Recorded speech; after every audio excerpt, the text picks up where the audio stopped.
our pranams. So today is day 9. We are very fortunate to have got this far and to be together on this beautiful journey. Today, as some of you might have heard before we actually formally started, is a shorter day. Today, we're only visiting Baelvana, and then we'll come back and we will hear about Srila Narottama Dasa Thakura. So Pujapad Tridandi Maharaj will take us to Baelvana, and Pujapad Nemi Maharaj will take us back, yeah, let's go with that. Take us back, where we will hear about Srila Narottama Dasa Thakura, and they will both speak for at least 30 minutes, but can speak for a fair bit more because we have a lot of time. So yeah, it's very exciting to be able to focus on this one place and this this one personality. But before we do that, we will view the route with Pujapad Tridandi Maharaj.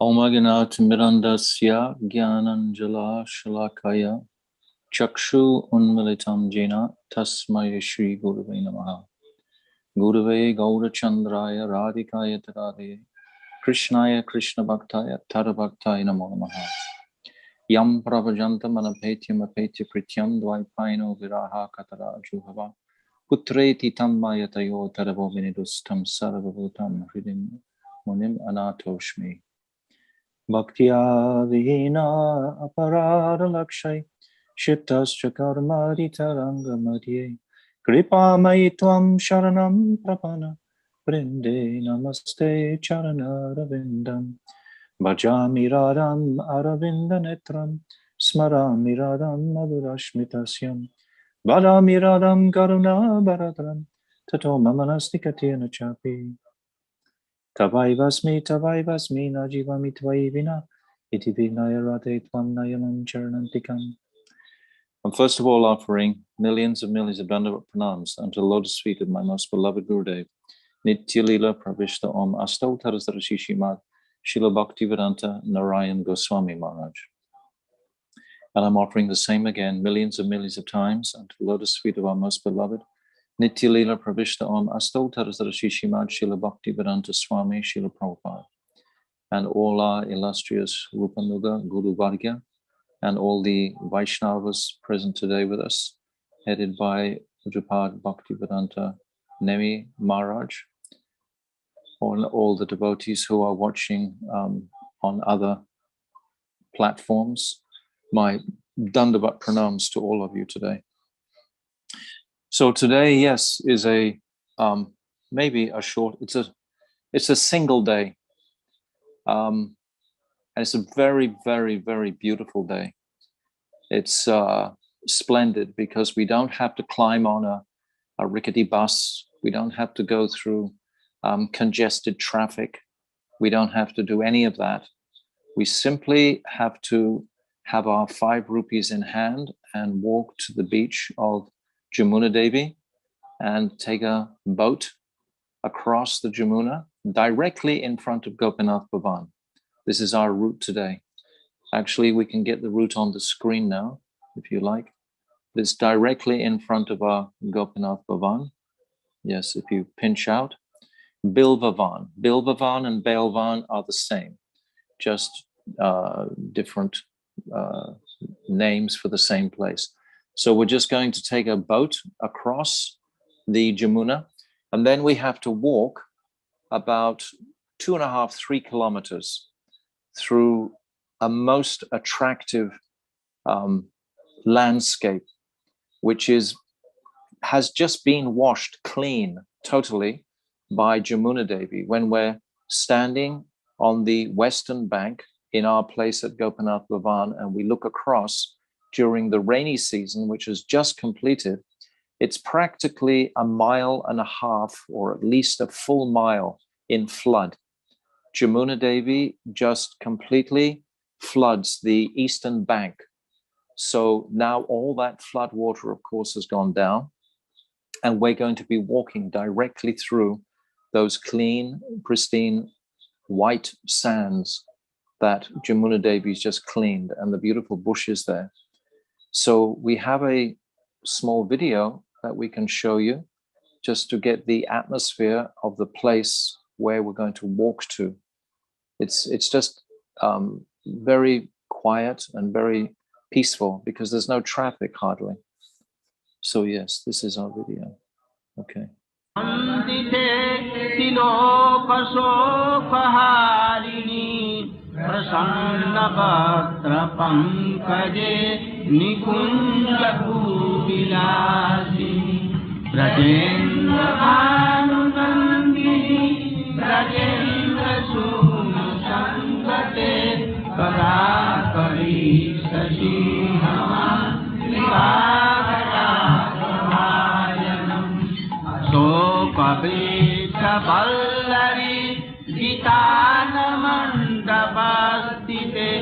Prabhala bala pallava prabharmuga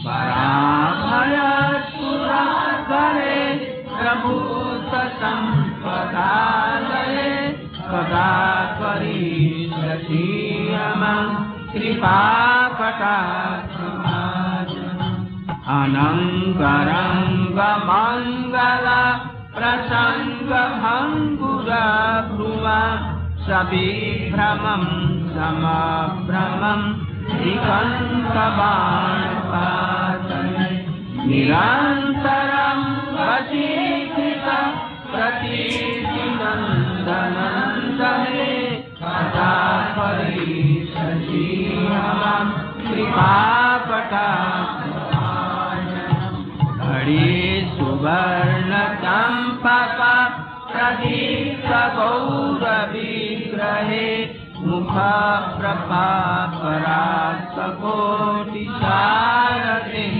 mandale vijetra chitra sanchara chakora savalochane kadapari sasihamam kripapataksamajanam madon madati janmane samodhamanamandite priyanuragaranjite kalavilasapandite ananya dhanya kunjaraja amakeri kodide kadapari sasihamam kripakataksamajanam Asesava bhavadhira hirahara bhusite prabhuta sartha kumbha kumbha kumbhi kumbha sutrani prasasamanda asapurna purna.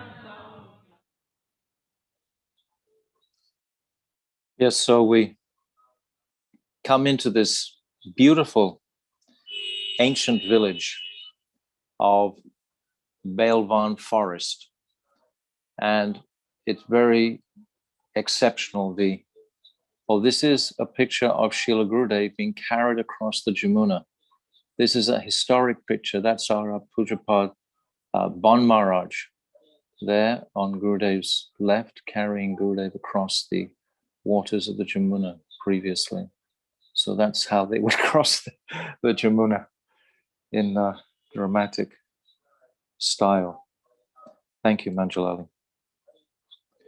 So, yes, we've come to this very rustic, beautiful village. And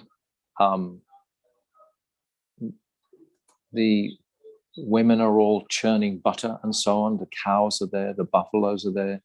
The dust is being raised by the cows and the buffaloes. The children are just playing around, and it's all just very, very gentle and very peaceful, because there's no traffic, there's no roads, there's no connection, it seems, with modern day society. So the whole atmosphere is very, very opulent in the sense that it's incredibly peaceful. And this is the topic that we're going to be discussing. Then we're going to come to this beautiful small temple where Lakshmi Devi is residing. Lakshmi Devi, she heard from Narad the glories of the Ras Lila with such enthusiasm that Lakshmi Devi, she developed a very, very intense desire to be with her Lord in Vrindavan and to participate in the Ras Lila. This was her heart's desire. So she came to this place, this forest of Baelvana, with the intention of performing austerities to gain entrance into the Ras Lila pastimes.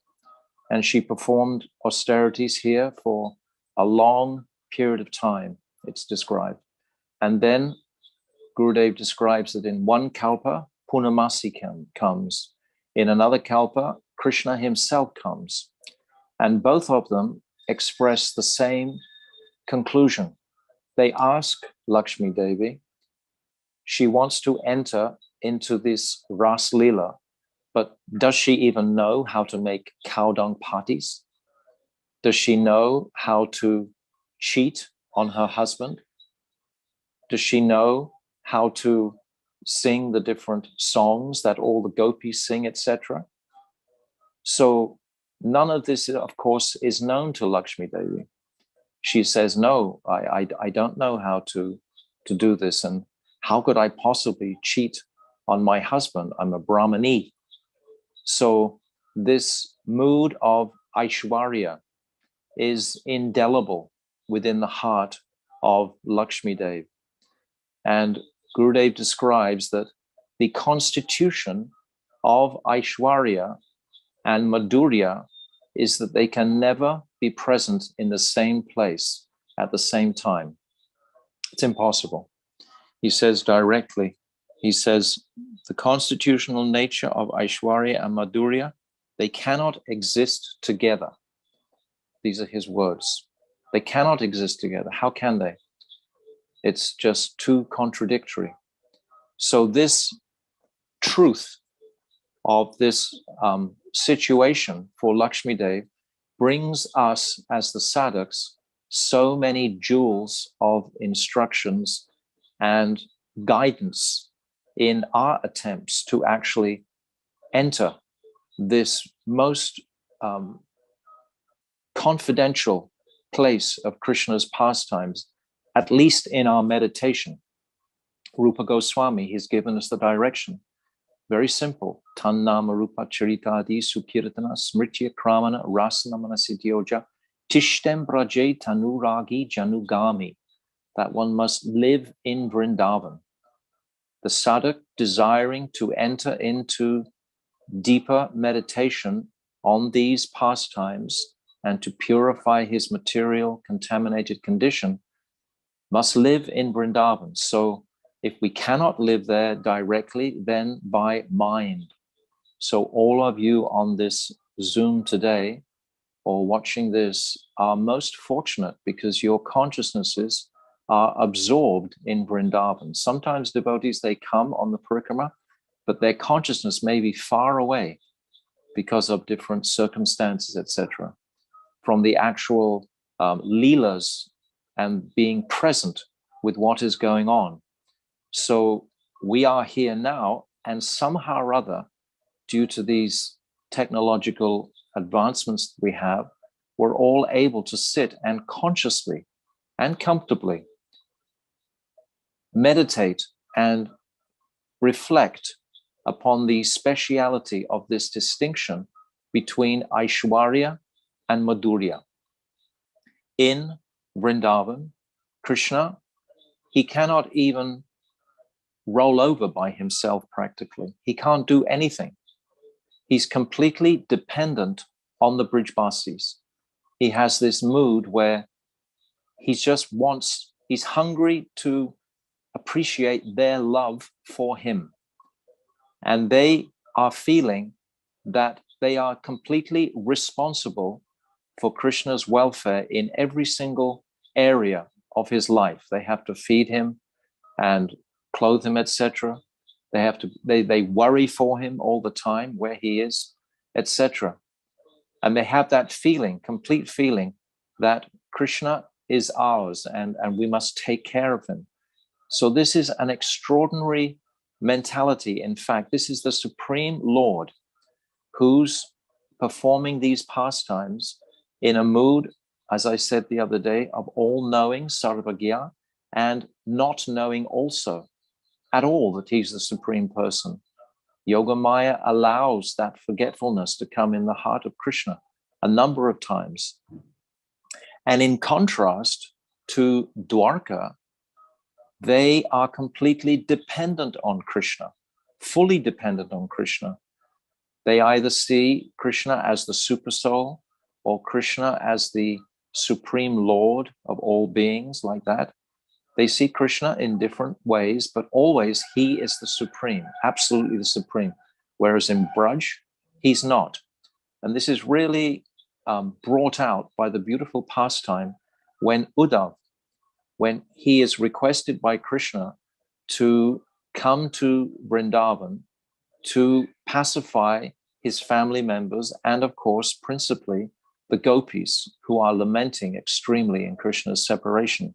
So when Uddhav comes into Braj, it's described by Shukadev Goswami in the 46th chapter of the 10th canto. Krishna allows him to see a spurti of when Krishna is present within Vrindavan. All the gopis are singing, the cows are in the fields rutting, the gopas are all calling out, fetch me the milk, pass the pail of milk, tie the cow's legs, etc. There's a whole joviality going on. It's described that the Brahmins' fires are burning brightly. Everything is beautiful and in song and dance and sweetness. And Uddhav, he witnesses this. And it's this great euphoric beauty that he's experiencing. And then Krishna steps out of a doorway. And what does Uddhav do? He immediately offers his obeisances. But in Braj, people don't offer obeisances like that. So when Uddhav gets up, then that spurti has faded. And now the reality of Braj during separation is seen by Uddhav. Everything, even the birds and the trees, the creatures, everything is in a mood of abject separation from Krishna. So this is the marked distinction. So Uddhav, we know, he is described as being a jnani bhakta. Gyan in the sense of understanding knowledgeably the extent of Krishna's greatness, Krishna's glories. This is what it means when it says jnani bhakta. So he's a jnani bhakta, that's his adhikar forever.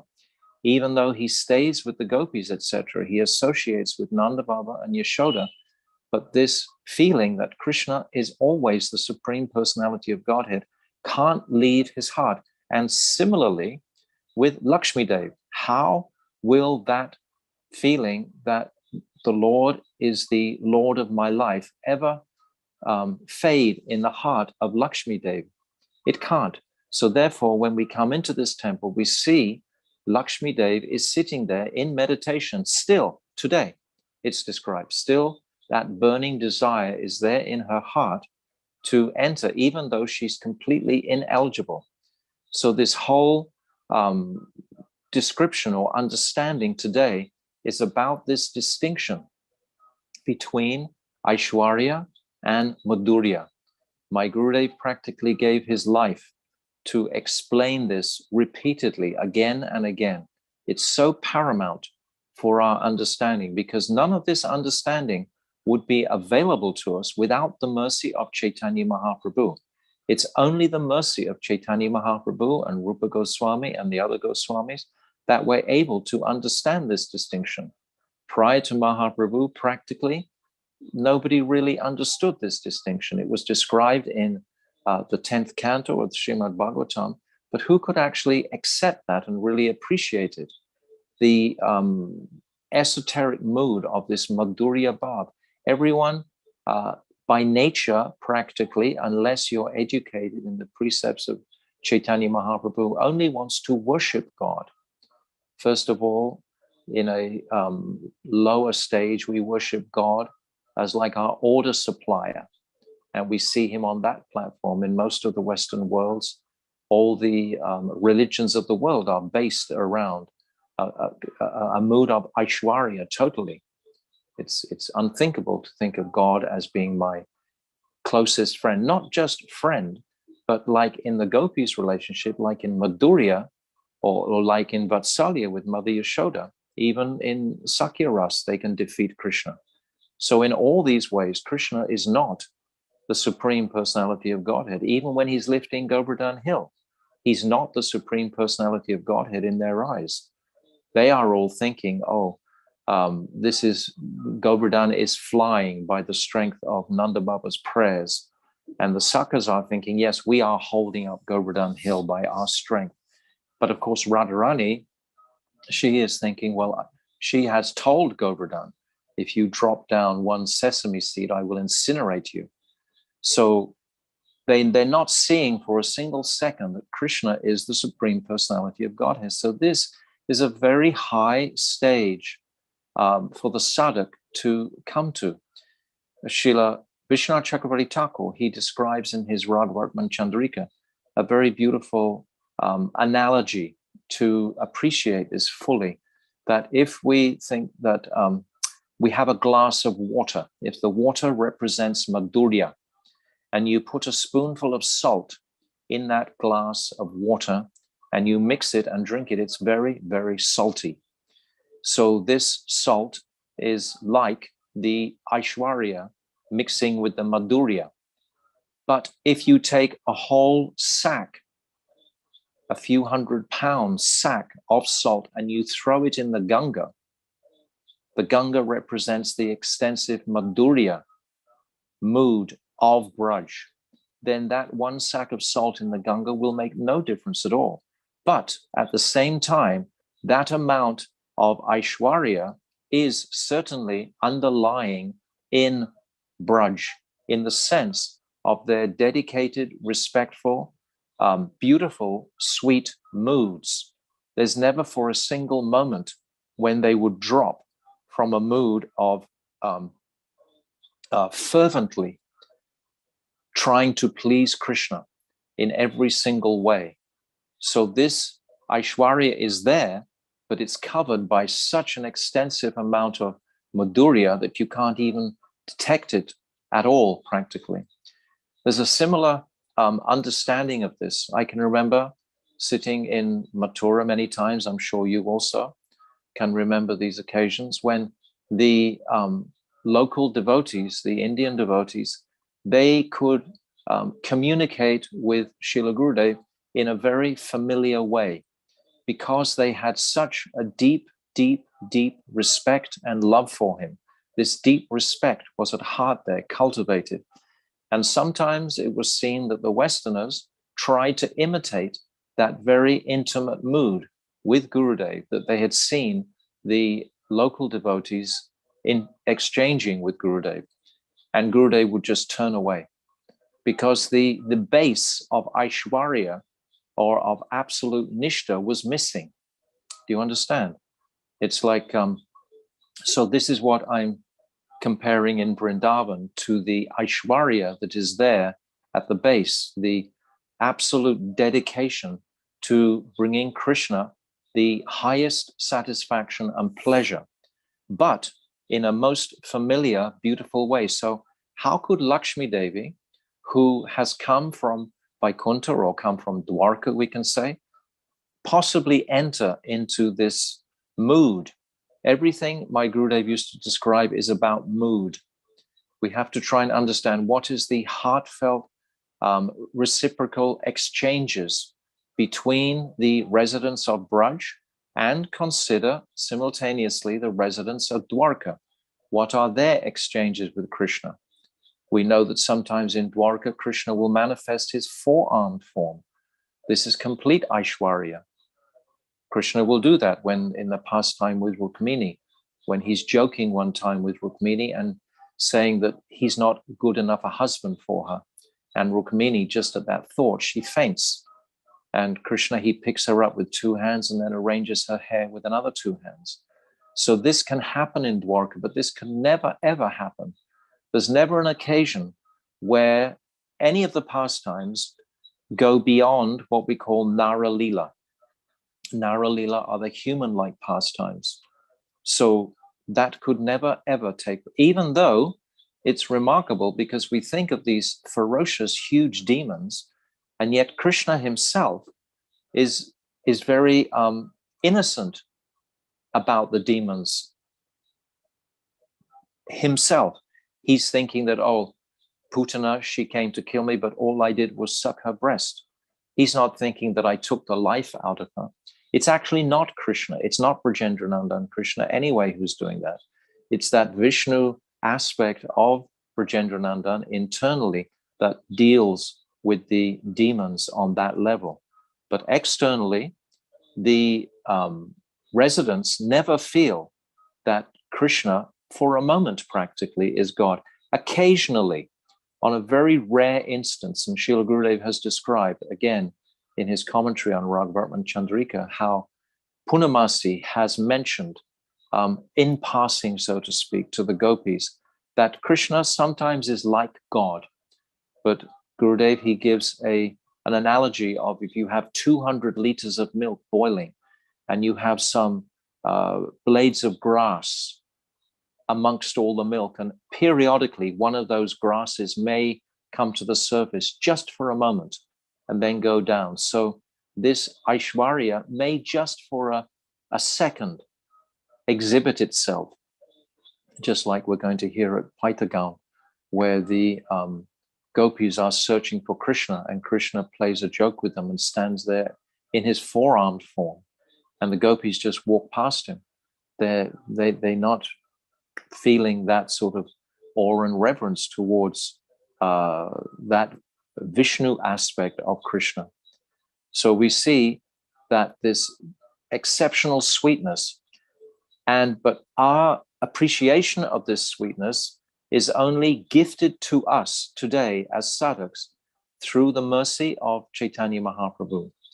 And my Gurudev describes this very, very beautifully in his Origins of Rath Yatra. In the 7th chapter of the Origins of Rath Yatra, in the Hira Panchami festival, this is where this whole truth really blossoms on the order of Chaitanya Mahaprabhu. They are all in Puridam.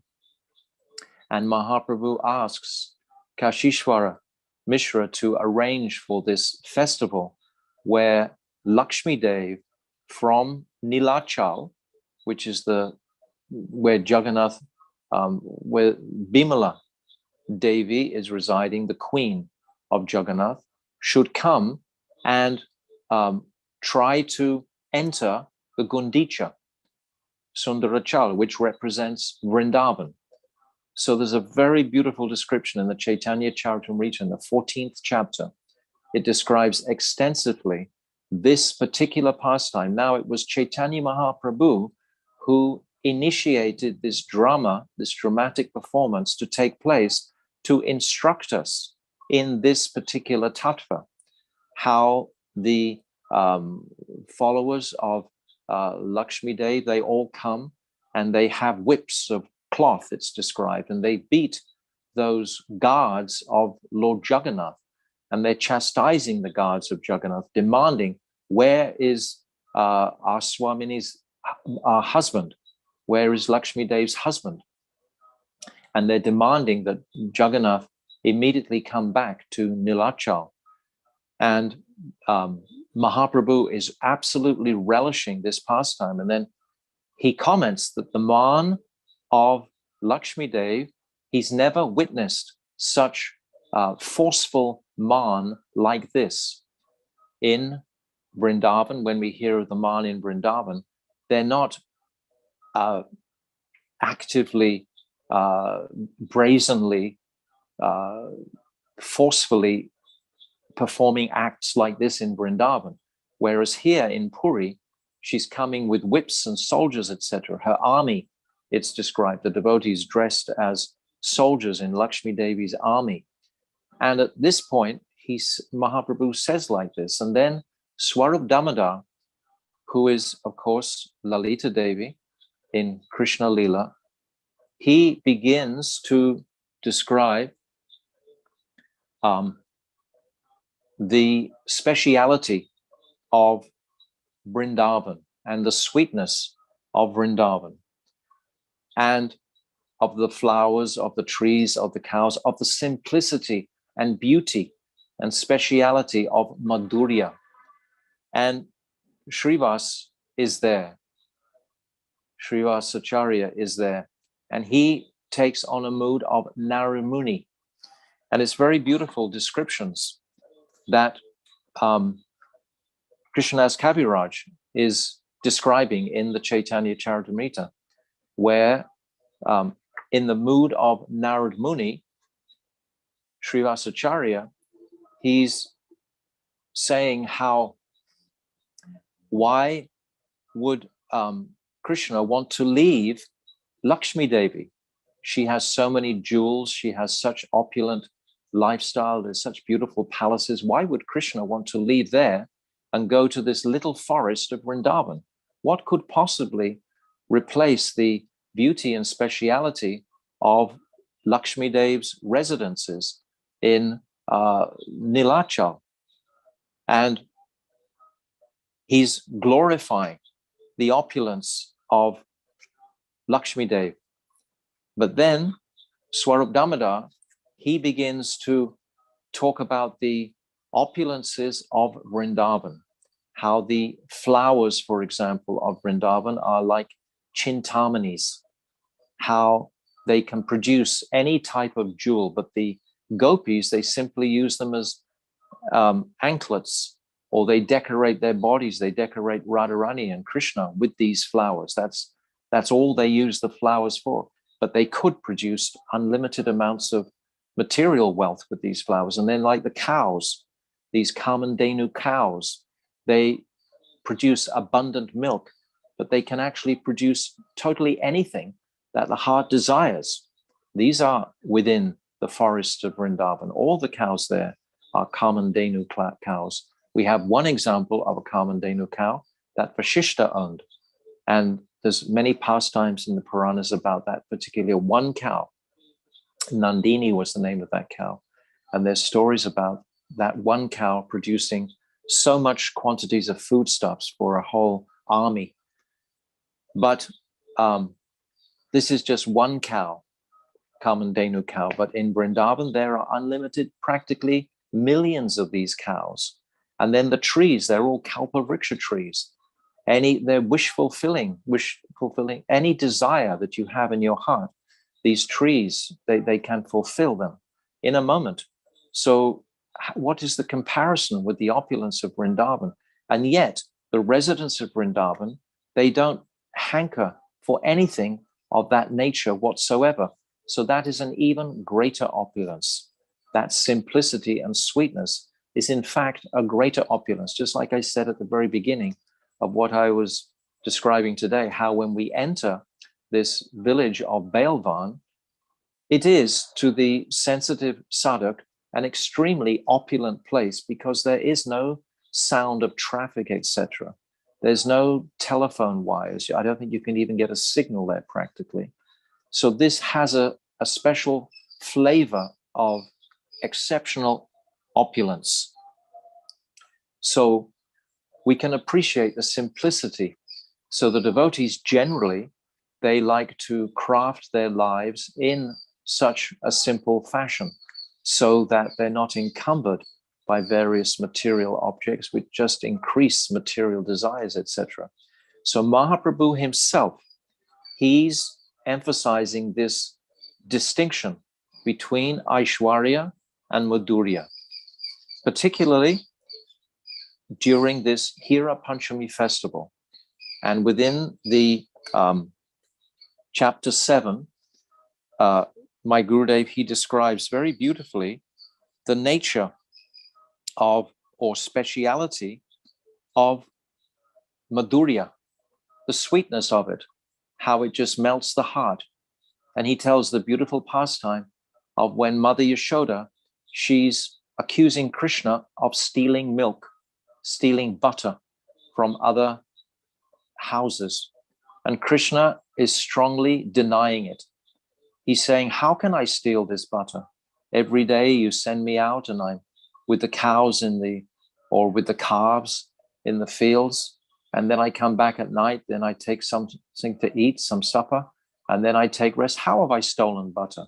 And Mother says, yes, you've stolen butter. And Krishna says, no, this is just, you're just fabricating this. You're just listening to gossip and rumors. And Mother Yashoda again, she says, yes, I know you have stolen butter. And then Krishna says to his mother, actually, you're saying this because perhaps I'm not your son. Perhaps I'm not born from you. Perhaps I'll go and live somewhere else because you're accusing me so strongly. And when Krishna says like this, Mother Yashoda, she stops for a minute and considers. She knows the restless nature of her son. And she thinks, well, perhaps my son could just wander off. So, I better change my tune here and stop accusing him. Otherwise, he may just run away. I'm not sure. Mother Yashoda was thinking like that. So then she said, actually, I know that you haven't stolen butter, my darling Lala. I know you haven't stolen butter. And then she becomes silent and Krishna whispers in his ear, Mother, I have done it. I have stolen the butter. So then they both weep and weep together, my Gurudev describes at this point. This is Madhurya. This is Madhurya in Vrindavan. This has nothing to do with the opulences of Lakshmi Devi's realm. So there's another example also when the Nandotsav festival is going on and everyone's celebrating the birth of baby Krishna. And they're in the courtyard of Nanda Baba and they start to splash yogurt on each other and turmeric on each other. It's a very joyful, joyous festival celebrating the advent of Krishna in Vrindavan. And Lakshmi Devi at that point, she wants to actually participate in that festival too, but she finds that there's no way she can enter into it with her jewels. So Jiva Goswami describes that she just fills the gutters of Vrindavan with rubies and diamonds and emeralds, etc., with jewels. This is as far as she can actually offer some opulence. The Brijbasis, they're not interested at all. They're interested in the flavor of Madhurya. So we see in the world today how this distracting state of material acquirement is what is keeping practically the whole populace materially engaged. There's that beautiful verse, Vayam, Dvitiya biniveshitam syat isadupatasya vipareyo shmriti, that fear arises when one is fully materially absorbed. So this material absorption for acquirements in this world only brings to suffering. So in that comparison, we can see how the inferiority of the opulences of material objects, etc. So in this chapter 14, it's of the Chaitanya Charitamrita, Madhya Lila, so many verses my Gurudev brings out here describing the conversation between Swarup Damodar and Srivas Thakur. He's describing the beautiful exchanges of and accentuating the distinction between Aishwarya and Madhurya. And the devotees have to be really fluent and appreciating what this means, what are these moods, and to recognize and appreciate this. We are coming from such an Aishwarya background as conditioned souls. I one time said to Srila Gurudev, you're saying that Uddhav doesn't have access to Vrindavan because of he's a Jnani Bhakta, and yet you're telling us that we have access to Vrindavan in some future birth. And at that point, my Gurudev says, yes, I can influence you and mold you as I wish. So this is a vital consideration, that by the mercy of our Guru Vargya, by the mercy of Rupa Goswami, who is giving us the teachings of Sachinandan Gaura Hari completely, these teachings in this age, this is the gift of Mahaprabhu, is to be able to understand these topics were not even spoken about previously. Previously, they were just not even openly discussed. And yet today, we're here on internet discussing probably with, I don't know, probably more than 100 devotees around. And we're hearing these exceptional topics of these confidential topics. We're hearing the confidential topics between Radha and Krishna in the various pastime places. And we're hearing here the speciality of the distinction between Aishwarya and Madhurya, not even Lakshmi Dev. Everyone in the world is praying to Lakshmi Dev, especially where I'm staying here, living here now in Bengal. The whole country of Bengal, they worship Durga Ma. This is the biggest festival in the world for worshipping Durga Ma. Why do they worship her? Because they want something. They want some material opulences, and the whole country, the whole world is hungry to acquire these types of acquirements that are available materially in the world. So by the mercy of Mahaprabhu, by the mercy of our Guru Vargya, we are getting such a remarkable gift of knowing this distinction between Aishwarya and Madhurya. We see even in the Srila Rupa Goswami, he's described the different types of rati, the different types of relationship between the queens of Dwarka and the gopis of Vrindavan. The queens of Dwarka, their rati is described as samanjasaha. It cannot control Krishna. Their rati doesn't control Krishna. Krishna, when Satyabhama becomes infuriated, when Narad, he's playing a trick with them all in front of all the different queens. He's presenting a parijat flower and asks Krishna, you please give this parijat flower to your best queen, your topmost queen, and Krishna gives it to Rukmini. So at that point, Satyabhama becomes like a stung snake, and she just leaves that assembly totally, and in a mood of high man, and goes back to her palace. But all Krishna has to do is come to the door of that palace and tell the doorman, tell Satyabhama to get dressed, because in that angry mood, she would have gone into the angry room within the palace and just cried and demonstrated great anger, just in a very dejected way. But Krishna just instructs the doorman, you just go and tell Satyabhama to get dressed properly and come and welcome me at the door of her palace. And then, of course, we know the story, how Krishna goes to take a whole parijat tree to pacify it. But the man of Lakshmi Dev is quite different to the man of Radhika and the different gopis in Braj.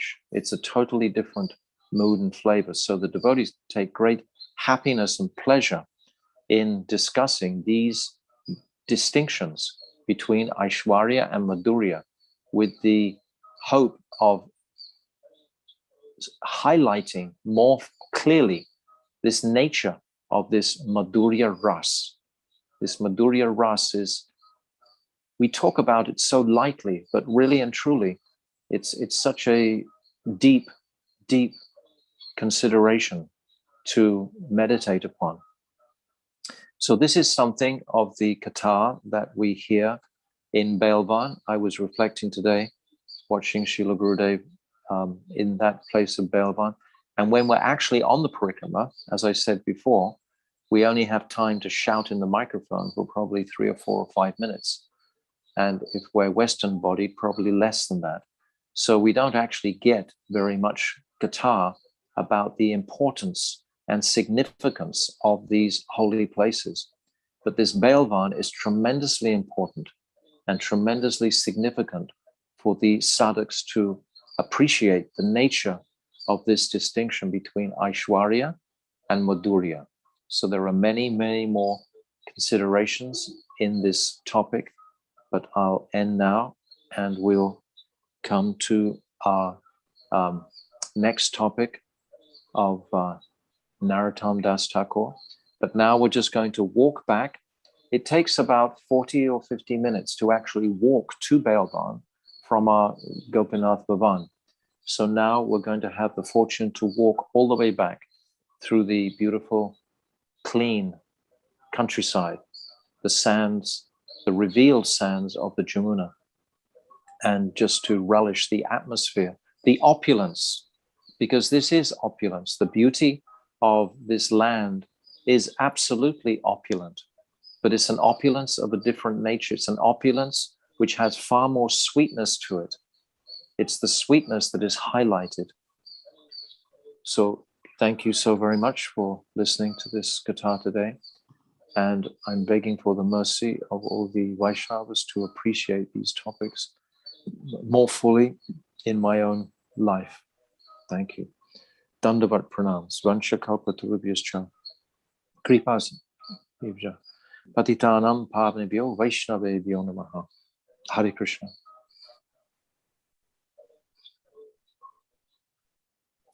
Nemi Maharaj is there. Okay. Okay. 30 plus. I did it in time. Very well. Thank you. Thank you, Maharaj, for that beautiful katha. I just have a couple questions. The first one was to clarify.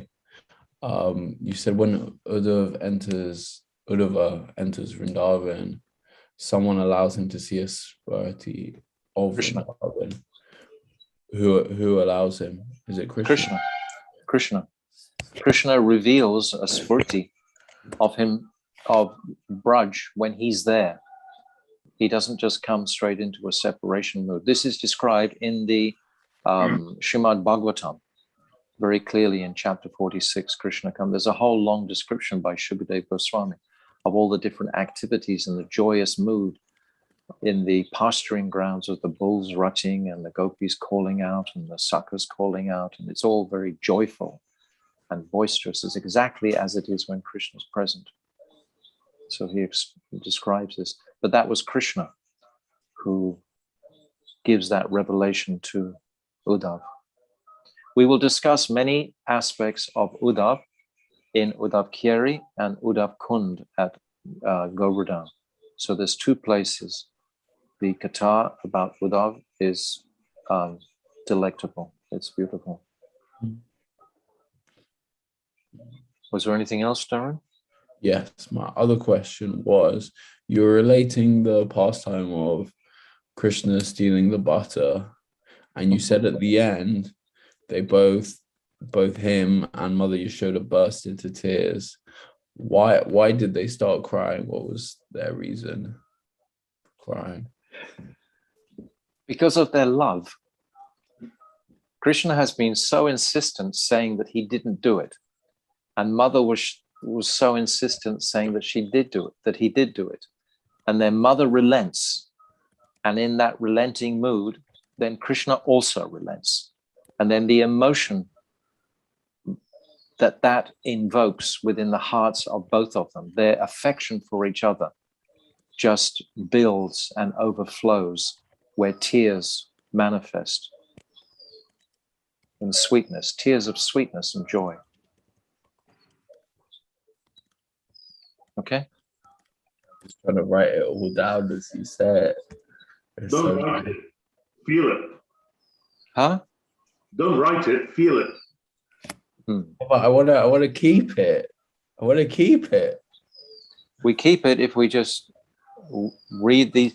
In this book, this Origins of Rath Yatra, please, if you want to understand or enter this pastime today in particular, it's just one chapter, chapter 7.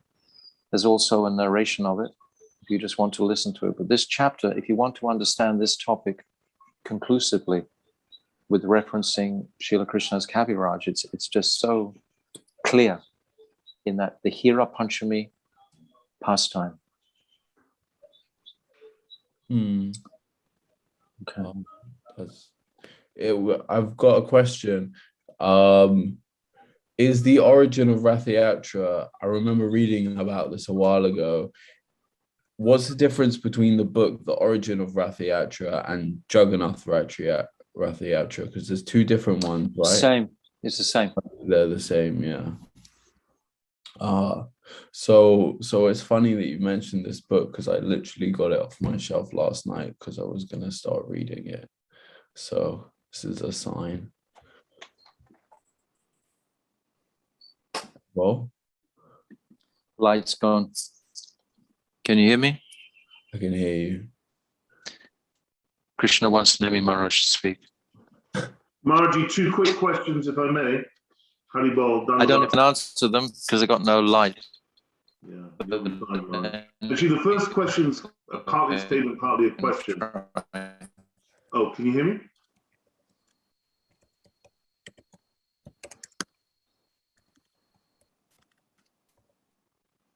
Haribol? He's gone.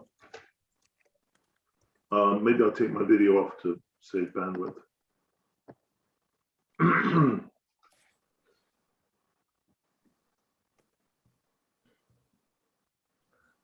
Haribol, I think.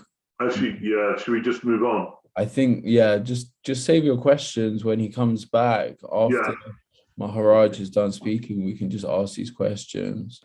Yeah, no problem. Okay, so yesterday. Perfect timing. Wow. Huh? Perfect timing.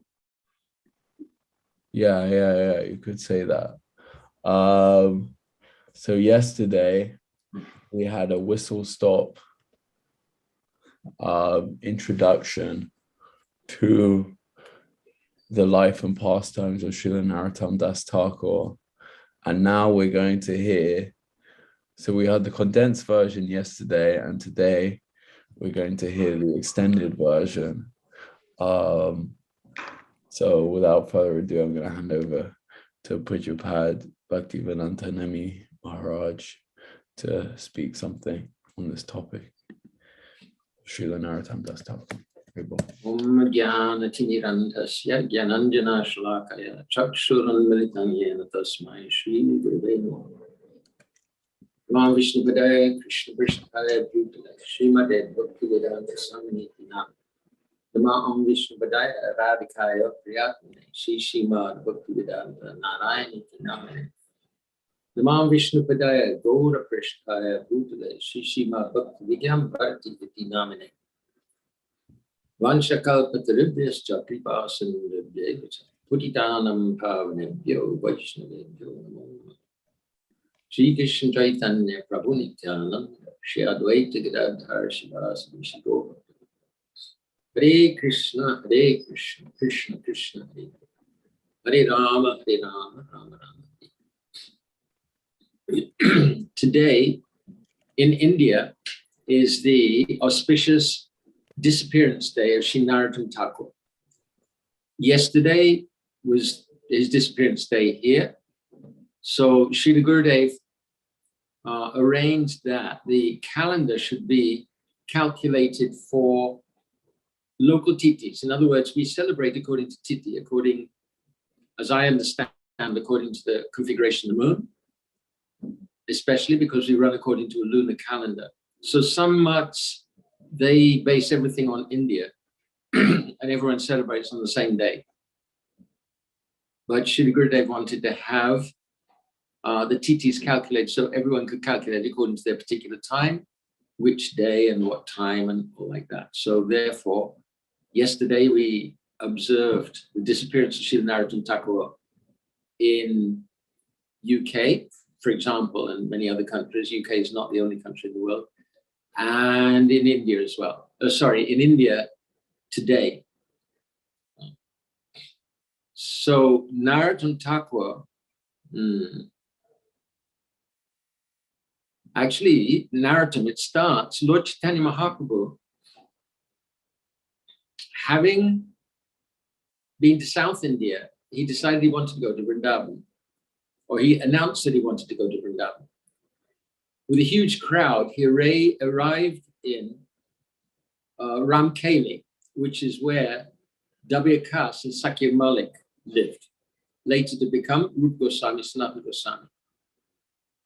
So he told them that actually I only came to meet you two. And later on, he proceeded a little further to a place called Kanai Natushala. And there he was dancing and calling out, Narottam, Narottam, Narottam. So devotees were amazed that it seems as though some extraordinary personality is being born.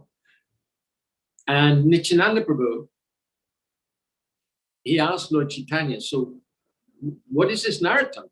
What is your mood?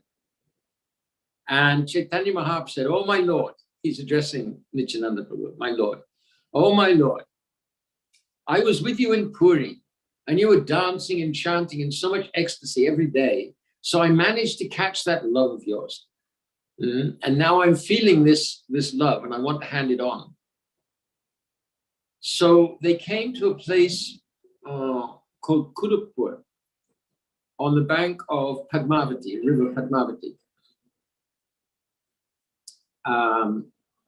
And Lord Chaitanya Mahaprabhu, he was dancing and singing in ecstasy, tremendous ecstasy. And then he told Padmavati, I want to leave my love with you, and you must give it to Narottam when he comes.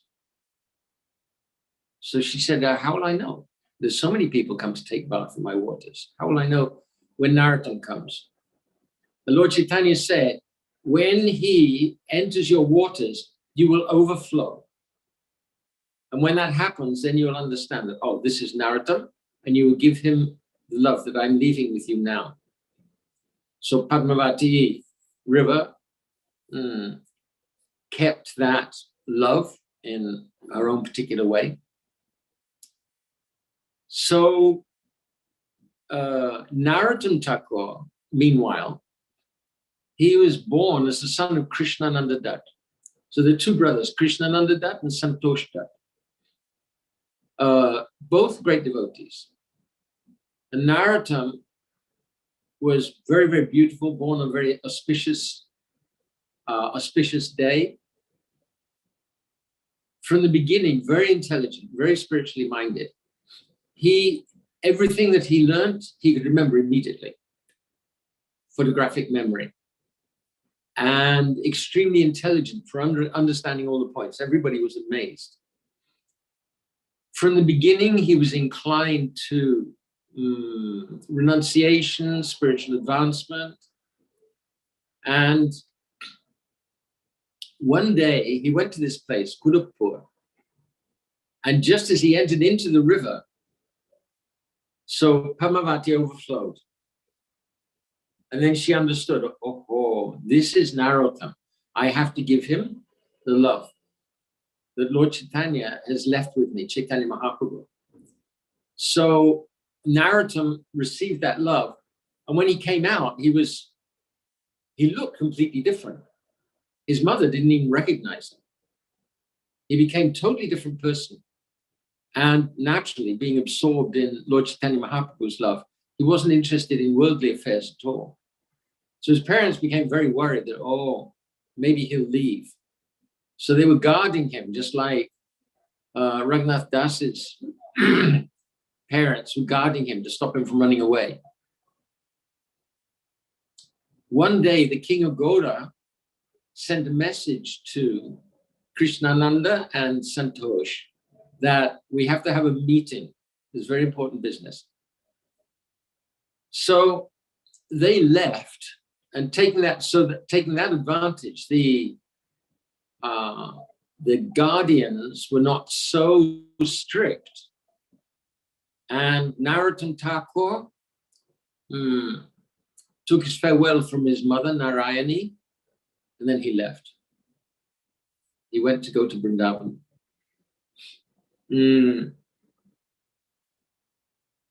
Young boy, very young man, let's say, traveling to Vrindavan, crying, weeping. He's ecstatic. These personalities, we can't understand how ecstatic they are. And all the time he'd be longing. I want to be with the devotees.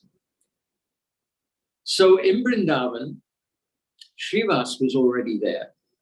Srivas, another very young man, a little older than Narottama.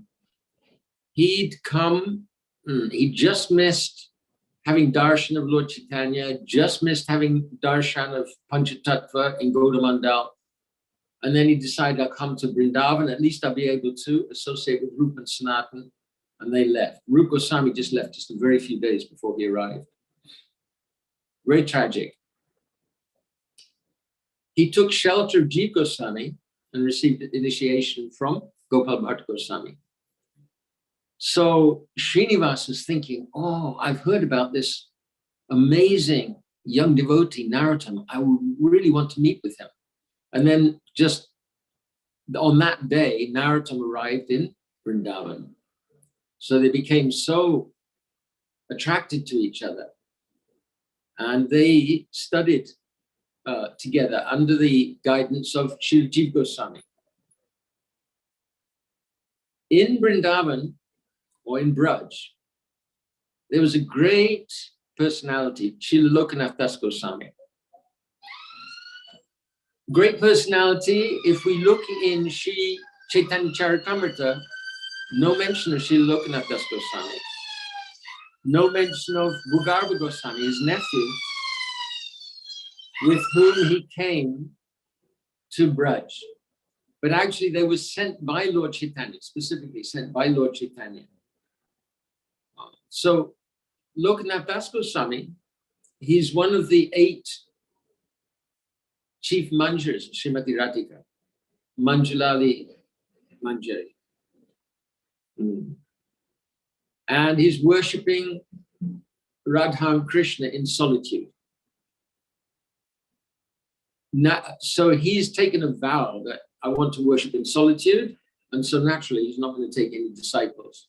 And Narottama Thakur, somehow or other, I don't know, somewhere it said that Jiva Goswami told him, or by his own attraction to Srila Lokanath Das Goswami, I don't know. But somehow or other he developed the same vow that Srila Saraswati Prabhupada took in relationship with Srila Gaura Das Babaji Maharaj. Srila Gaura Das Babaji Maharaj also, he vowed, I will not take any disciples. And Saraswati Prabhupada said, I will receive initiation from Srila Gaura Das Babaji Maharaj, or I will die. Do or die. So Narottama Thakur had the same mood, do or die. And he begged Srila Lokanath Das Goswami for initiation. Lokanath, no, I can't. I'm a very rubbish person. Just eating, sleeping, that's all. I don't have any bhajan. You should get initiation for someone else. Narottama Thakur was not to be deterred. So he was thinking, how can I gain his favor? So how we can gain the favor is by serving. But serving with a mood of love. So Narottama Thakur, he's king's son. He's used to living in so much luxury, opulence, servants. But now in Vrindavan, late at night, every night, he's coming to the place where Srila Lokanath Das Goswami uses a toilet, and he's cleaning the place completely. And then he sifted soil, made very, very fine soil, and left water so that Srila Lokanath Das Goswami could wash his hands after toilet business. So after some time, Lokanath Das Goswami became curious at who's doing this? And he hid. And then he saw this beautiful, Narottama would come out. He'd hidden a broom in the undergrowth somewhere there. And he would come out and he'd be holding the broom and saying, oh, this is the way that I'll gain the favor of Lokanath Das Goswami. So Lokanath, hidden in the bushes, he's seeing this beautiful young prince cleaning up toilet place, sweeping with his broom and crying in love. He grabs hold of him. Who are you? What are you doing? What do you want? Narottam's crying and crying. Young, beautiful young man, and crying. Oh, please, I just want your favor. I want to receive initiation from you. I can't live without receiving initiation from you. So Lokanath Das Goswami's heart melted.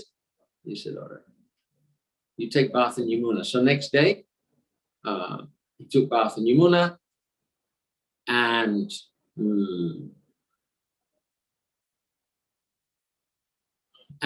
received initiation from Srila Lokanath Das Goswami.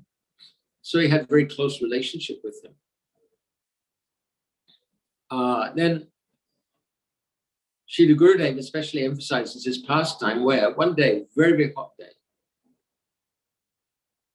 Lokanath Das Goswami or somewhere other between the two of them, they've constructed a hut for Narottama Thakur next to his Guru Maharaj's hut. And they're both sitting chanting Hare Krishna on beads. Hot, hot day. We in the West, we don't know what hot means. It's Indian hot. So a farmer comes and he approaches Srila Lokanath Das Goswami. Oh, Babaji, please give me some drink. Some water. I'm very, very thirsty. Lokanath Das Goswami, totally absorbed. Maybe he didn't even see the farmer. Doesn't respond at all. Okay, so the farmer then comes to Narottama Thakur. Oh, Babaji, please give me some water. I'm dying of thirst, please. So Narottama Thakur puts down his bead. He goes, gets a bucket, brings water, gives to the farmer, and he goes back and resumes his chanting. After some time, Lokanath Das Goswami says to him that you're not qualified to be here in Braj. This is only for serious, those who are serious. Don't you know, service to the holy name is service to everything. You don't need to do anything else. So you should leave. It seems very cruel, very harsh. But actually this was Lokanath Das Goswami's way of sending Narottama Thakur out into the world. I received somewhat similar treatment from our Gurudev, year 2000. Like as though he expelled me from the mat. He was so harsh with me, seemingly harsh. The devotees thought I committed some offense or something like that. But indirectly in a lecture, he indicated to me personally that I'm doing this in love. So then in Moscow in 2000, he came to Moscow that year. And we were walking, just the two of us actually, just for once. And I mentioned the time when you threw me out of the mat. He said, oh, that was a prison for you. And my Guru Maharaj, the same with Harikesh. Harikesh was serving Srila Prabhupada. And Prabhupada wanted him to go and preach. I mean, he's a very, very powerful preacher. He wanted him to go and preach, and Harikesh didn't want to. Prabhupada was giving him such a hard time, abusing him, criticizing him. And in the end, Harikesh came to Prabhupada. He said, Prabhupada, I resign. Prabhupada said, you can't resign. You're fired. And so he sent him away, and he ended up in Eastern Europe, preaching in Eastern Europe.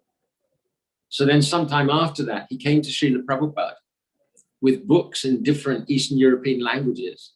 And so many of the devotees from the Eastern European countries. I mean, it was very, very, very difficult, very dangerous at that time.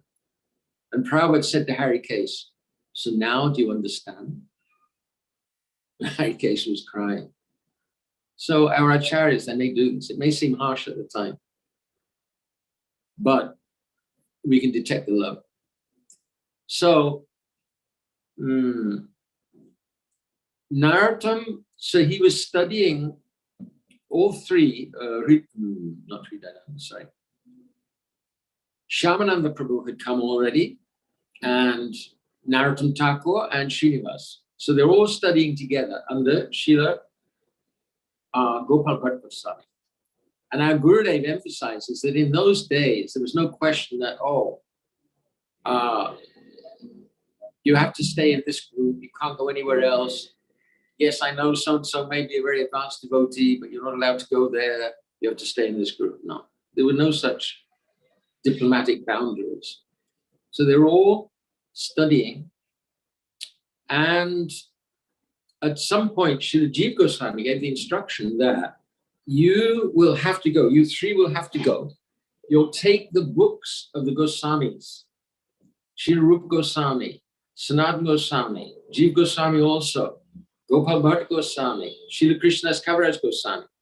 You will have to take these books to go to Mandal. And the devotees there, they can copy the books and distribute them. So on an auspicious day, they set out with the books on a cart. And the three, Prabhu Troy, the next generation of preachers, already saturated with, for example, Srila Jiva Goswami's wonderful Siddhant, and Jiva Goswami is also very rasik. And Narottama and Srivas, they'd been on parikrama with Raghava Pandit, who was such an intimate associate with Lord Chaitanya. Shri Radharani herself cooked in his kitchen. So they'd gone on Brajbandha parikrama with Raghava Pandit. So saturated in Ras, fully realized in their spiritual form. They set out, we know on the way the books were stolen by Bihambir, who at that time was bandit king, but then he later became, he and his queen became firm, staunch disciples of Srivas, who got all the books back. So after some time, the Prabhu Troy, they arranged the Gaur Purnima festival in Keturi. Keturi is the place where Narottama Thakur was born. His father, Krishnananda, had passed away, but his uncle, means Krishnananda's brother, Santoshda, he was now king. And he was so happy to receive Narottama again. And he was delighted to arrange huge, lavish festival. Thousands of people came. So Narottama, by this time, he was a brilliant instrumentalist, extremely expert in singing. Srila Gurudev says that when he played, he was singing and playing mridanga, and the mridanga itself would sing what he was singing. This is expertise. It was like the mridanga itself, mridanga himself, was singing those words. Like I'll just give a mundane example. In Africa, they have talking drums. Like I used to play talking drum. I didn't know how to talk on it though. But there was, in the village that I was, there was one of the villagers there, he played the talking drum. He'd actually talk on the drum. He'd say, okay, now I'm saying you get your hair cut. He told me. So Narottama Thakur, he's playing mridanga, he's singing, and he and the mridanga are singing together. A wonderful songwriter, Srila Gorkishodas Babaji Maharaj, later, he said, if you want to get Krishna praying, you just have to, you spend a few paisa, go down to the market, and you purchase Prarthana and Prem Bhakti Chandrika. Read these. Of course, we have to read under direction. We'll have to read under the direction of devotees already immersed in that mood. But so his songs, although he's deeply steeped, he's been studying under Srila Jiva Goswami, the greatest scholar, the greatest philosopher in the world, on the one hand, and on the other hand, he's giving the essence of this philosophy and the essence of the ras in these beautiful Bengali songs. Very, very profound, very heartfelt. And Prarthana, he's not pulling any punches. Prarthana begins, first song, Gauranga Bodhite Hobe, Pulakashari, Hari Hari Bodhite, Nayane Bodhite. This is our entrance, actually. First we chant the name of Gauranga, because naturally ecstasy will come, because Gauranga doesn't accept any offenses. So if we chant the name of Gauranga, then we can feel ecstatic. By that ecstasy, we can rise so that we can chant the names of Radha and Krishna without offense. And this song, Gauranga Bolite Habe, my Guru Maharaj pointed out that the whole process, mood process of Krishna consciousness is actually contained in that song. And then, like I said yesterday, it's like a roller coaster, a rasic roller coaster. Sometimes moods of deep, deep humility, Gaurapahom. Satasangachari Kaino Asate Bilaso. I gave up satsanga. And not only I gave up the association of devotees, but even in my mind, I gave up associating with Gauranga, Radha, Krishna, their associates. And I just began engaging in all sorts of nonsense activities. I've swallowed poison willingly. And then the last verse in that song, but what happiness did I ever gain? Why didn't Narottama simply die? Deep, deep mood, deep mood. And then humility, and then coming up and he's describing service in spiritual form as Champak Manjari to Radha and Krishna Govardhan, describing how Radha and Krishna, they're dancing so beautifully together, and the peacocks are calling and displaying their tails, the birds are singing, like this. So it's an amazing, beautiful series of Prarthana means prayers, series of beautiful, beautiful prayers. We're singing many of his songs. Shri Guru Charana Padma, Narottama Thakur. Radhika at the beginning, Gaurapahom. This is also Narottama Thakur. My Guru Maharaj,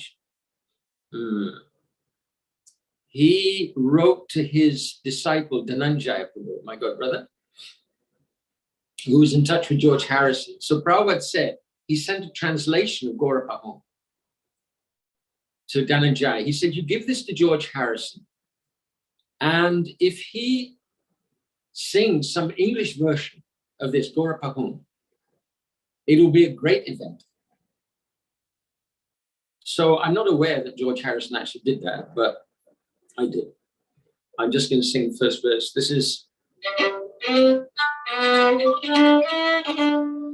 is Wasted Life Blues by Narottama Thakur. Lord, this human life I wasted, your service I'm neglecting still. Lord, this human life I wasted, your service I'm neglecting still. Poison willingly I've tasted, but you can save me if you will. Poison willingly I've tasted, but you can save me if you will. And in a different mood.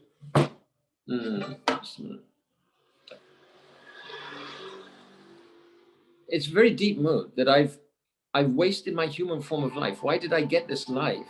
It was so that I could engage in Krishna bhajan.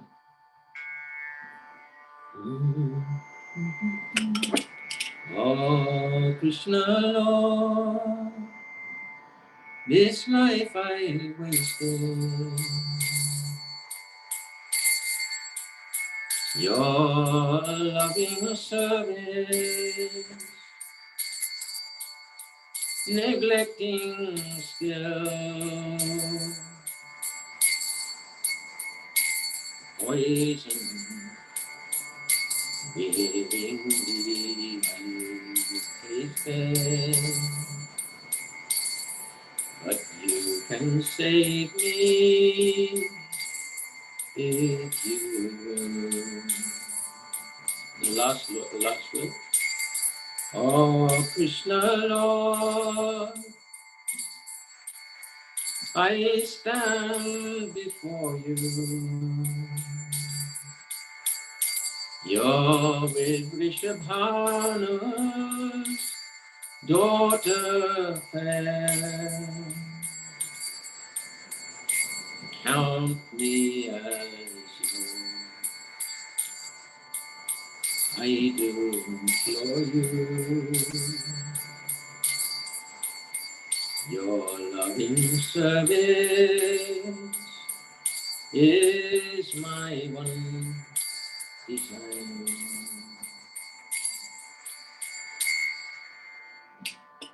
So Narottama Thakur, such a great kirtaniya, such a great poet,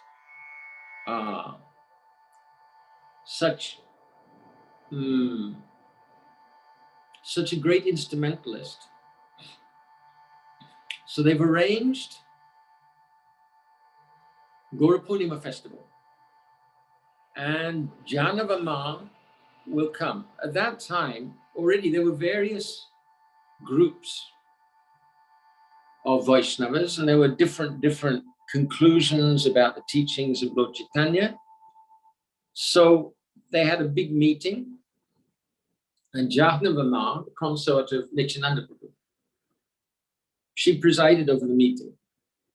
And then they resolved the differences. They had an abhishek for 6 sets of deities, 1 Gauranga deity and Radha Krishna deities also. Sometimes you said they're installed. Srila Bharti Maharaj said that there was no need for installation because they were self-manifest. So they had abhishek. Srivas Thakur, he performed abhishek. And then on the day of Gaura Purnima, all the devotees assembled for kirtan. And Narottama Thakur, he came and he worshipped the kartals, worshipped the mridangas, worshipped the devotees who were playing the instruments. And then he began his kirtan. And all the devotees, they were swimming in prema, absolutely swimming in prema, becoming more and more and more and more absorbed. So previously, when they had gone to invite Sri Jahnavama to the festival, a voice had declared from the sky, Lord Chaitanya himself will come to this festival. He left this world years before. So everyone was very eager. And then in that festival, Lord Chaitanya, Lord Nityananda, so many associates, they all assembled. They all appeared. And in one description, so all the devotees, they were dancing and chanting in a huge circle around this circle of Lord Chaitanya Mahaprabhu, Nityananda Prabhu, Panchatattva, like this. And they're all singing and dancing together. And Narottama Thakur is leading the kirtan. Such a personality. So after this festival, they had abhishek with Gauranga deity in the evening, and then there was a feast. Janavama was cooking. And then the next day, and then the day after that, they all left. Santosh Dhat, King Santosh Dhat, he gave everybody gold coins, kamandalu cloth, and like that. And they all left. Huge festival. So Narottama continued preaching, traveling and preaching. He preached especially in Assam, Manipur. So there's still, Manipur especially is Vaishnava state to this day. And he founded his own style and school of kirtan. his own style of playing on the mridanga. He converted many. It's said that bandits who used to attack travelers, cut off their heads, and dance with their heads on the points of their swords. Sri Narottama Thakur, he converted them to become Vaishnavas.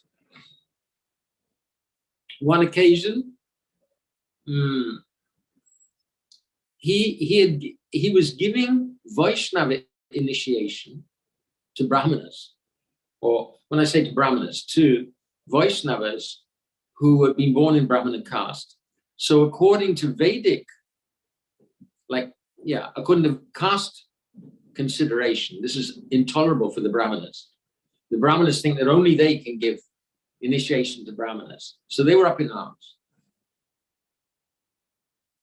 And they came to complain to the king Narasimha that this Narottam, he's the son of a king, only a mere king. We don't think mere king. But they're thinking mere king. This is because power is not the last word in Vedic culture.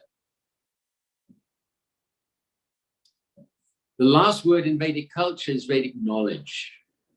And beyond that, beyond Brahminical knowledge, knowledge of Brahman, it's love. Love for loving service to Vishnu, Narayan, and beyond that, transcendental, spontaneous loving service to Radha and Krishna. So that's the platform. Narottama Thakur is established on that platform. And from that platform, he's giving Vaishnava initiation to those who are born in Brahmin caste. But of course, the caste Brahmins, they couldn't understand any of that. And they were furiously against him. So they went to King Narasimha and they complained. So Narasimha said, all right. So they went with a great scholar, Rup Narayan, and others, another great scholar as well. I don't remember his name. So they went to challenge Narottama Thakur. So his disciples heard about this. And they went to the village. They dressed themselves as very simple people. And they went to the village and they set up stalls. Because they knew that when the entourage came, the Brahmanas, they have their evening duties. And they'll need pots for their evening duties. And then in addition to that, because they all chew betel. So they had stalls. One of them sold pots and the other one sold betel nuts. So the servants of the teachers came. And they were surprised that these simple shopkeepers are talking in Sanskrit. So they had discussion in Sanskrit. And they went back and reported this to their teachers. And the teachers came to investigate. And so these teachers came, and the shopkeepers said, oh, who are you? Don't you know me? I am Rup Narayan. Oh, is that your name, the name of the soul, or the name of the body? And then they're debating in Sanskrit. And the teachers are totally defeated. So they came to know that even they're completely defeated by disciples of Narottama Thakur. So what chance do they have against Narottama Thakur himself? And King Narasimha said, look, this is a disgrace. We're all going back right away. So they all turned around and left with their tails between their legs, as they say. But the feud continued. And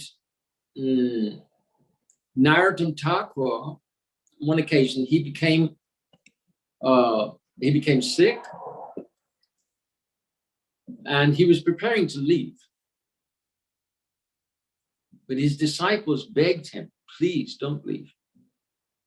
Because if you do, then the Brahmanas will say, oh, this is because of the offense of giving initiation to Brahmanas. So please don't leave now. He said, all right. And he regained his health. But then later on this day in India, he told his disciples that we're going to the river, I want to take bath. And he stood in and he said, now you pour water on me. And as they were preparing or pouring water on him, he simply melted into the sacred river, disappeared in that way. So when we talk about Narottama's disappearance, he really disappeared. Very, very, very mystical personality. Great personality, great acharya in our line. He studied under Srila Jiva Goswami. In his youth, he had a dream where Lord Chaitanya, Lord Nityananda, they all appeared to him and gave him their mercy and reassurance. He had the association of Gopal Bhatta Goswami. He got great mercy from Krishnadas Kaviraj Goswami. Jiva Goswami, Gopal Bhatta. And Srila Lokanath Das Goswami. He had the opportunity to serve so many great Vaishnavas, receive their mercy, and it became such a brilliant, eminent Vaishnava. So his samadhi, I forget, yesterday or the day before we described, it's in Radha Gokulananda courtyard there. Samadhi of Srila Lokanath Das Goswami, it's quite a big samadhi with a beautiful picture. And then Narottama Thakur's and also Srila Vishnu Chakravarti Thakur's there. So Narottama Thakur's samadhi is there in the courtyard of Radha Gokulananda. And personally, since even before I met with Srila Gurudev, I felt a personal connection with Srila Narottama Thakur. I felt that he was giving, I was confused. Prabhupada had left, but I felt that Sri Narottama Thakur, he was giving me mercy. So today I'm praying for his mercy, praying for his grace and blessings, that we can all follow in his footsteps, develop singing, kirtan as he's doing, writing as he's doing, poetry as he's doing, preaching as he's doing, serving his divine masters as he's doing, learning their siddhanta as he's doing. So I'm praying at his lotus feet. Shri Narottama Thakur ki jai. And I'll sing the first verse. His song also, Jai Anilo Premadana.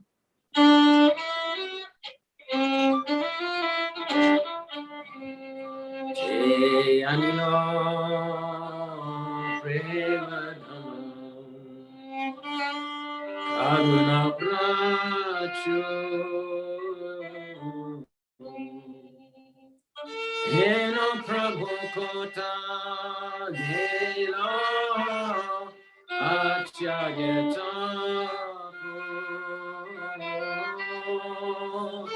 Heno Prabhu Kota Gela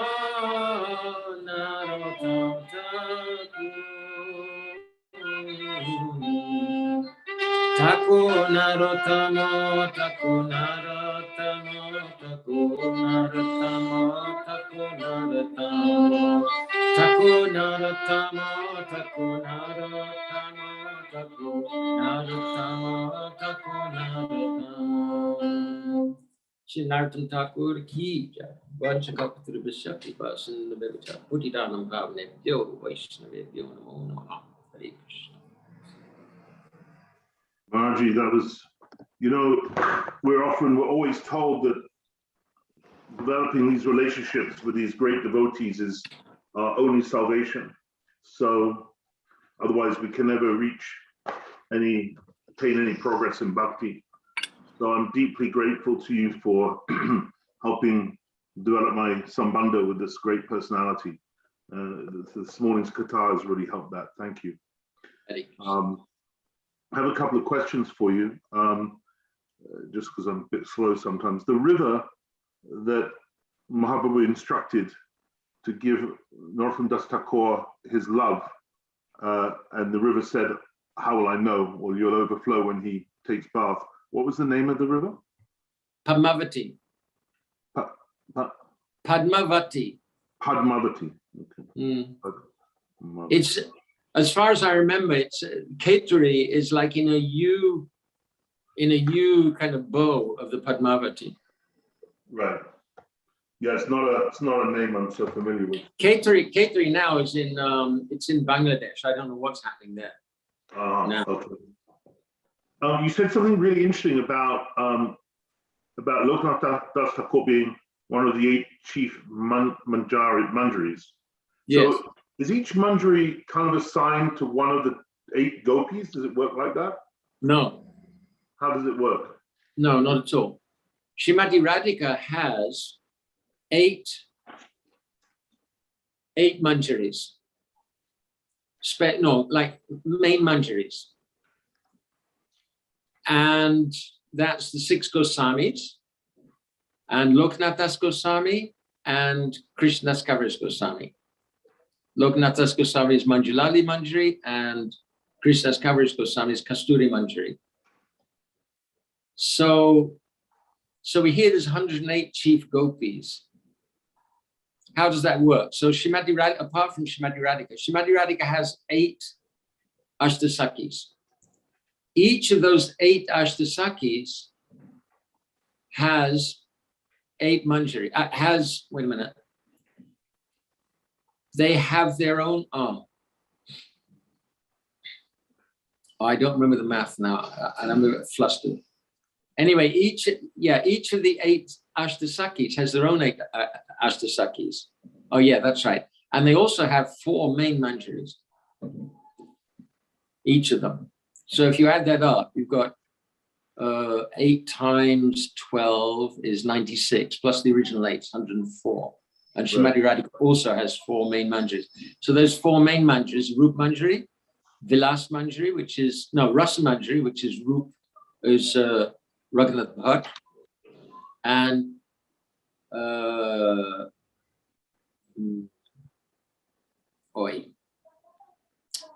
right, so I've just forgotten. There's three of those.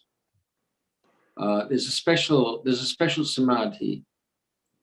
Raghunath Das Goswami, Vilas Tulsi Manjari, Rup Manjari, Rasa Manjari, and one Krishnadas Kaviraj Goswami, Kasturi Manjari. Those 4. That's very, very interesting. What's the good source of information for that, Maharaj? Which book? I don't remember. If you do the math, you see that that's how it works out. Oh, I know what it was. Premananda Prabhuji. Okay. But I confirmed it mathematically. No, thank you. It's beautiful. You talked about the Troika going to Goradam on an auspicious day. So that's Narottama Dasa Thakura, Srinivas, and the 3rd member of the Troika is Shamananda. Shamananda. Srivas Thakur came first to Vrindavan, then Narottama Thakur, and then Shamananda came a little later. Okay. And then they all set off together. And then it says, if you want to get Krishna praying, you mentioned 2 books by Narottama Dasa Thakura, Shri Prem Bhakti Chandrika. And Prarthana. Say that slowly, Maharaj. Prarthana, P-R-A-T, Prarthana, T-H-A-N-A. And Prarthana, okay. Mm. Thank you. And almost, I think that's it. Oh, one last one. Oh yeah, the river that he disappeared in, he melted into. Which river is that? Is it the same river? I'm not sure. I don't know, actually. Okay. Thank you, Maharaj. That's totally delicious. I'm really very, very grateful. Thank you. Hare Krishna. Did you want to ask your questions for Pujapad Chidandi Maharaj now? Oh yeah, I have to go in about 2 minutes, but Maharaj, you're back. Wonderful. Let me. Oh yeah, the first question is partly a statement because I love to present how grateful I am to be on this planet at this time. So you're basically saying, based on that Leela of Lakshmi Dev, the goddess of fortune, that we're more fortunate than the goddess of fortune herself. Is that correct? Yes. Wow. Absolutely, yeah. That's pretty breathtaking, actually. I know. That's like, okay, wow. I mean, how special are the teachings of Mahaprabhu? what is the nature of the gift of Mahaprabhu? We can't calculate it. Really, it is. He's just taking us right across quantum leaps. I mean, the whole day of Lord Brahma, 4,320,000,000 years, and we just get this tiny little window where we get that opportunity. The final question, then I'll just hand back to Tarun, and thank you so much also, Maharaj, for your beautiful guitar to get today. The Queen Dwarka, you mentioned the terminology for the mood of Dwarka. Samanjasaha. Samanja? Saha. There's three moods. There's one describing Kubja too, but that's not quite on the map. That's Sadharani, then Samanjasaha, and Samartharati. Thank you, Margie. We've discussed those before. Okay. But you didn't write them down. You didn't write them down. I just need I need to be able to write with both hands. That's the problem.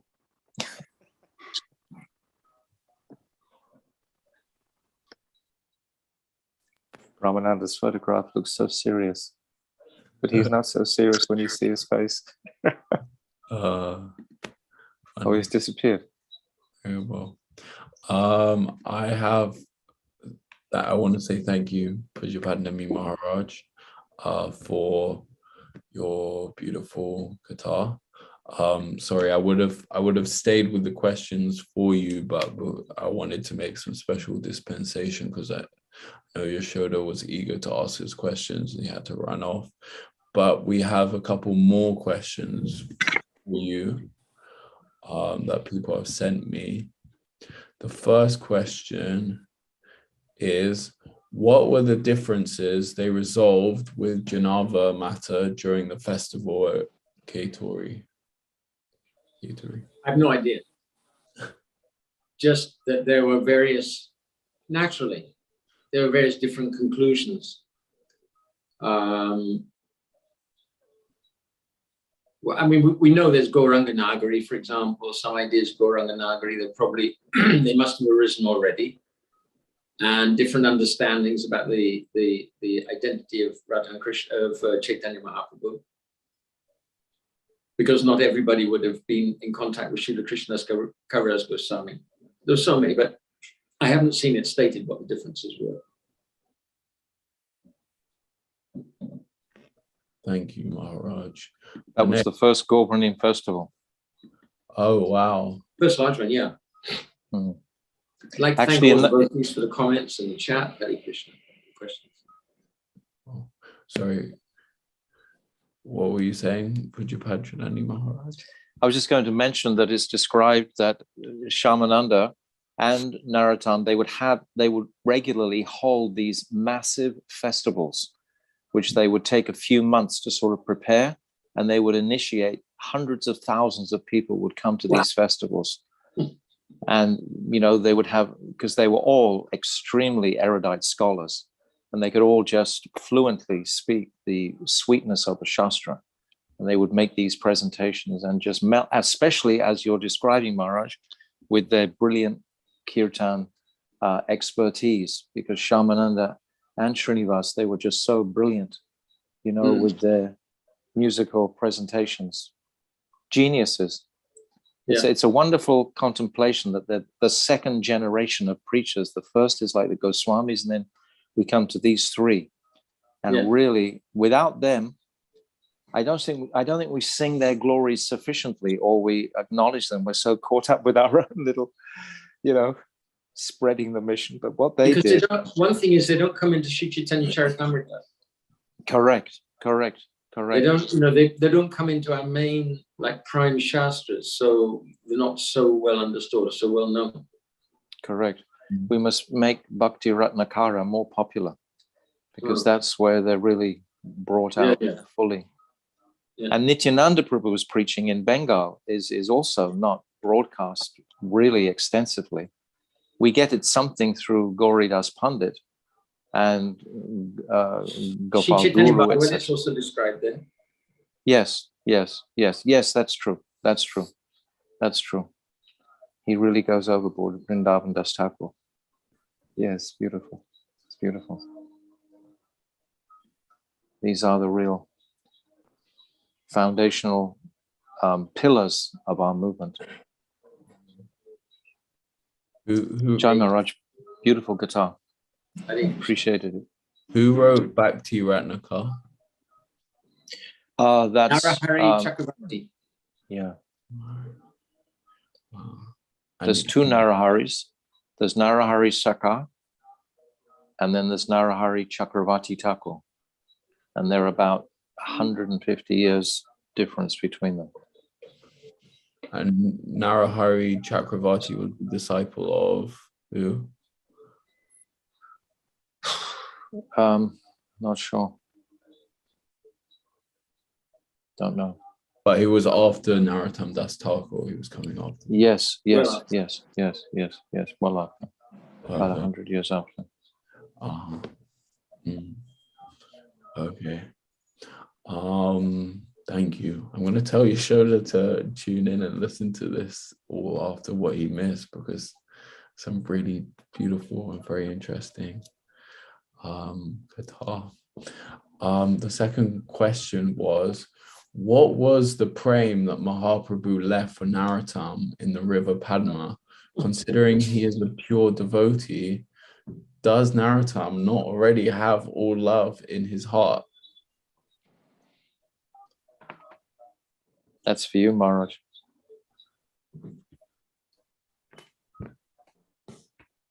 There's prem and there's prem. And I mean, one prem question again. is, what is the prem that Lord Chaitanya Mahaprabhu has?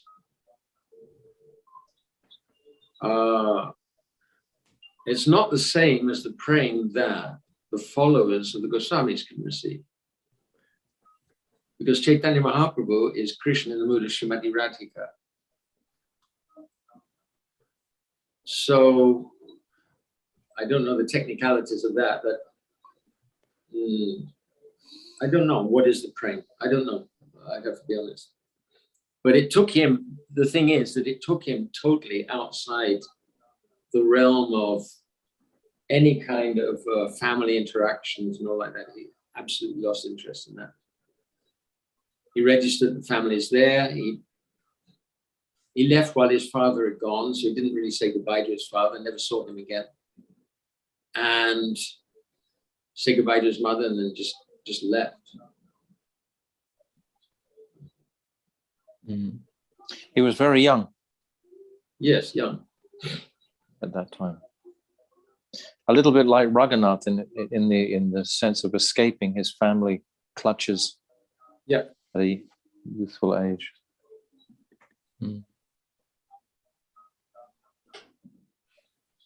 Hare Krishna.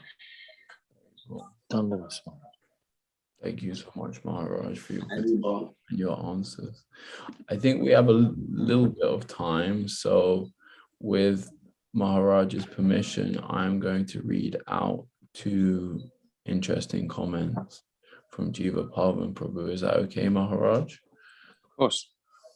So the first, I'm sure some of you have read these on Zoom, but obviously people are listening to the recording, and there's probably around 20 people listening on YouTube and Facebook right now who aren't seeing these comments. So I think it's a nice thing to read them. So I'm presuming this is from Srila Prabhupada. Must be.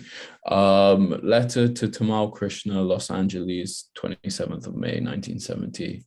Regarding your 2 questions, the first, Sri Gadadhar is expansion Radharani, and Srinivas is the expansion of Narad Muni, or in other words, they are the internal and the devotional energy, respectively.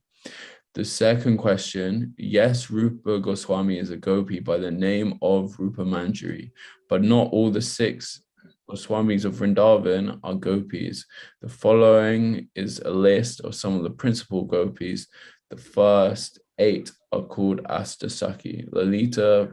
Tarun. Yes. I think that there's a typing error there, because it's not Srinivas who's the expansion of Narad Muni, it's Srivas Thakur. Srinivas comes after. Srinivas is who we've just been talking about. It's Srivas Thakur. Perhaps the editors didn't get it right. because Shrivas and Shrunivas, they sound the same, don't they? But Shrunivas is the part of those three that we were just discussing, Narottam, Shrunivas, and Shyamananda. It's that generation, but who is Narad Muni was the one that I was speaking about in the Hira Panchami. Srivas Thakur is also... Srivas Thakur is Narad Muni, not Srinivas. I think Maharaj? You concur, in Maharaj? Thakur Bhaktivinoda's Arti song. Yeah. In Thakur Bhaktivinoda's Arti song, he's what's that? He's singing Srinivas. So sometimes Srivas Thakur is also called Srinivas. Okay. And in the Gaura Ganesh Deepika, it's also saying like that too, yes. It gets confusing. That's true, Maharaj. Either way. That's true. Yes, okay. Take that back, Tarun. Carry on reading. No, but it's good to clarify because it is confusing. So thank you. Yeah, because when you look through the Gaura Ganesh Deepika, it's saying Srinivas. Many times I've tried to look up Srivas Thakur, and they put the name Srinivas instead of Srivas Thakur. But we should know that there are two personalities. They're not the same personalities. Srivas Thakur and Srinivas, they are different. But carry on, Tarunji. Just want to see. Okay. Yeah, just for some clarification before I continue, I think Jiva Pavan Prabhu has said Maharaj is correct, and also when Srila Prabhupada says the six are not gopis, he means that they are manjaris. That's interesting. Yeah, I like that. Yeah, that's yeah, I was a bit confused. So here are the gopis that he lists.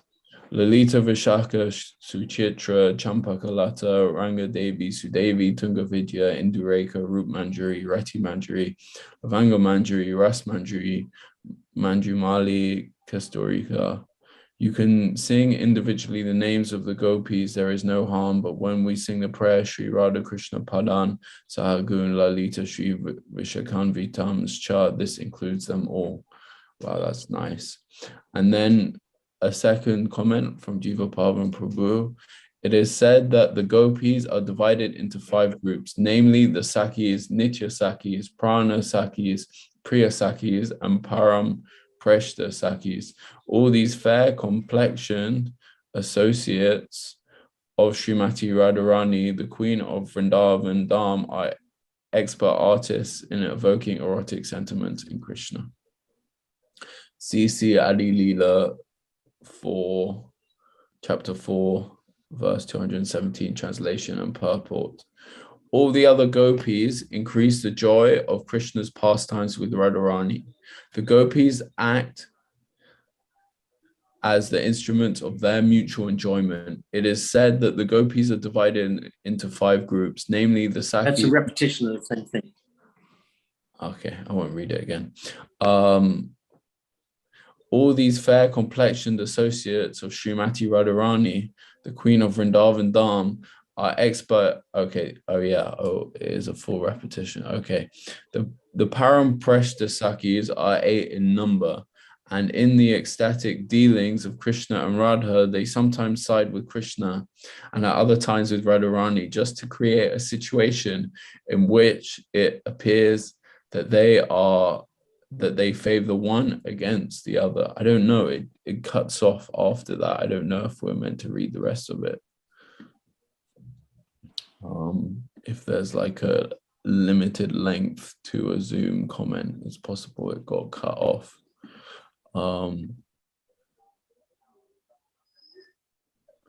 Okay, beautiful information. But yeah, I think we'll leave it there. Hard information. So we've come to the end, and now is my moment to thank everyone. I especially want to thank Pujapad Nemi Maharaj and Pujapad Judandi Maharaj for coming and giving us all of this time and speaking this Kathar that is very, very inspiring. I'm really, really engaging, really such a wonderful opportunity. I've received some personal messages, you know, from people who don't have so much physical association, saying that they really feel part of something and part of a community. So it's really such a beautiful savor, and it's personally, I feel so benefited by what's going on. I can only speak for myself, but I feel so much more absorbed and so much more kind of connected with my Krishna consciousness again, for the first time in a long time, actually. In some ways, I feel more connected than I have for a long time. So I'm offering my gratitude to both of you for giving this time, because I know you both have so many commitments. So thank you so much. It's really a pleasure, and such a beautiful opportunity to hear from you both. So thank you so much. And if you want to hear more along these lines, you can hear from two other very qualified sannyasis in our Sangha, who will be speaking this evening at 6 p.m. Pujapad Vaikanas Maharaj and Pujapad Bhagavat Maharaj at 6 p.m. UK time. You have to convert to your own local time. And then tomorrow, we will be back at 10 a.m. to celebrate Bahul Ashtami, even though I think it's occurring today. Where you are. Where we are. So it's the appearance of Sri Radhakund and Shamakund, and we will be visiting Kelanvan, Ramghat, Viharavan, Chiragat, Vatsavan, and Garuda Govinda. Wow, it looks like it's going to be a long day, Maharaj, right? Not so much really, because Kelanvan is quite a short description, and then Ramghat is a little more detailed, and Pujapad Bhaktivedanta Nemiraj, he'll speak on Shirgat, the stealing of the gopis' clothes, and there'll just be like three principal ones. The Viharavan can be quite short, and Chirgat is quite, and Vatsavan is longer, but Garud Govinda is also very short. So actually there's only three principal lengthy kathas, we can say, and the other ones can be quite brief.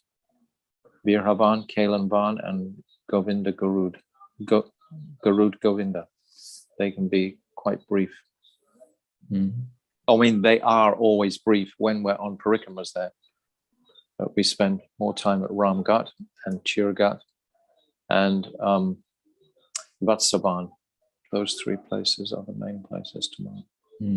And we're just going to be mentioning the appearance of Radha and Kund and Shamakund, because we'll be going there directly, quite shortly, when we go to Govardhan, and we'll speak extensively about the glories of Radha Kund at that time. So we don't need to go into so much detail for Radha Kund and Shamakund, except just to give them honor and acknowledge their appearance days. Okay. Thank you. I'm very excited now. Haribol.